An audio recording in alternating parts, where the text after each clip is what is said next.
ராசி அவங்களும் கொஞ்சம் மன அமைதியை பெற்றுக்கலாம் அப்படின்னு சொல்லியிருக்கீங்க. அவங்களுக்கு 2025 இந்த ஆண்டு பலன் எப்படி? கட்டாயமாங்க. மகர ராசி வந்து உங்களுக்கு 7.5 சனி பிடியிலேருந்து விலகுதுங்கிறது எவ்வளோ பெரிய சிறப்புன்னு நமக்கு தெரியும். சனி பகவான் வந்து 7.5 சனியிலேருந்து விலகி போகிறாரு. எவ்வளோ பெரிய அனுபவ பாடங்களை இந்த வாழ்க்கையில் கொடுத்துருப்பாருன்னு சொல்லவே வேண்டாம். இப்போ சனியிலேருந்து விலகி போகிறவங்க, அதுவும் முதல் சனி 2வது சனியில் இருக்கிறவங்களுக்கெல்லாம் பொங்கு சனின்னு சொல்லுவாங்க. இதை வாழ்க்கையில் இந்த டாப்பு வாழ்நாள் முழுக்க அவங்களுக்கு நல்லது நடக்கும். இப்போ எடுக்கிற டிசிஷன் இனிமேல் கிடைக்கிற ஒரு சொத்து வாங்குவாங்கங்க, வீடு வாங்குவாங்க, வீடை பாதியில் விட்டவங்க கட்டுவாங்க, கோர்ட்டில் வழக்குகள் வம்பு வழக்கெல்லாம் இருக்குதுன்னு வைங்க, அத்தனையும் நீங்கும். நம்மளுக்கா இவ்வளோ நல்லது நடக்குதுன்னு உங்களுக்கே ஷாக் ஆகிடும். மகர ராசிக்காரர்களுக்கு அத்தனை நன்மைகளும் எல்லா நன்மைகளும் கிடைக்கும்.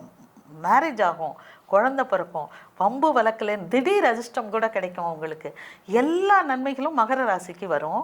மகர ராசி குரு பார்வையை வந்து குரு மட்டும் நம்மளுக்கு 6வது இடத்துல இருப்பார்.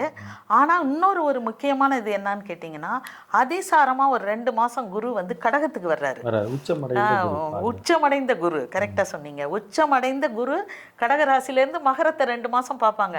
வேண்டியதெல்லாம் அந்த நேரத்தில் நடந்துடும். நம்ம இந்த ஓரைக்கு சொன்ன மாதிரி நல்ல நேரத்தில் நடக்கிற மாதிரி அந்த குரு கடக ராசியில் உச்சம் பெற்று உங்கள் ராசியை பார்க்குற இந்த வருடத்திலே நடக்குது 2 மாதம். அது அப்போ என்ன பண்ணுன்னா அவ்வளவு நன்மைகளும் நடந்துடும். ஒரு பீரியடு தான் நல்லது நடக்கும். வாழ்க்கை பூரா நல்லது நடக்கணும்னு அவசியமும் இல்லை, நடக்கவும் நடக்காது. முழு வாழ்க்கைக்கும் தேவையான ஒரு துவக்கத்தை எக்ஸாக்ட்லி முழு வாழ்க்கைக்கும் நல்ல ஸ்ட்ராங் ஃபவுண்டேஷனை போடுறதுக்கு அந்த கடகராசியில் உள்ள குரு உச்சம் பெற்று உங்கள் ராசியை மகர ராசிகளை பார்க்குறதுனால மகராசிக்காரங்க வந்து மிக சிறப்பான இடத்தை அடைவாங்க.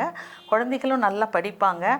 எல்லாம் சொச்ச வாழ்க்கைக்கு உரிய அத்தனை நன்மைகளும் மகர ராசி தான் ரொம்ப டாப். ஏன்னா அவங்க அவ்வளோ கஷ்டப்பட்டாங்க மகராசிக்காரவங்க.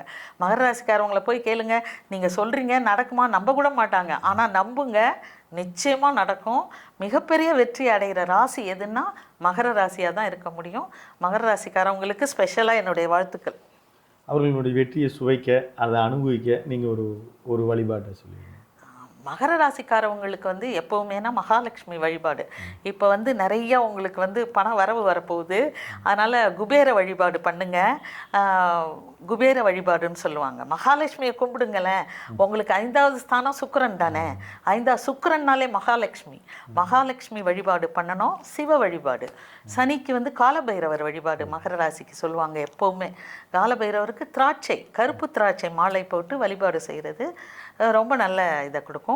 படிக்கிற பிள்ளைகள் வந்து இந்த வெண்ணெய் சாத்தி ஆஞ்சநேயரை வணங்கணும், வெற்றிலை மாலை போட்டு வணங்கணும். இதெல்லாம் அவங்க படிப்பில் நல்லா முன்னேறதுக்கு ரொம்ப நல்லா இருக்குங்க. 2025 மகர ராசிக்காரவங்களுக்கு அப்படியே படிப்படியாக மேலே ஏறிக்கிட்டே தான் இருப்பாங்க.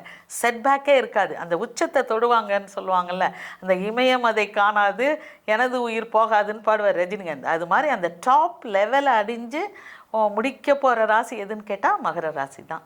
மகர ராசி.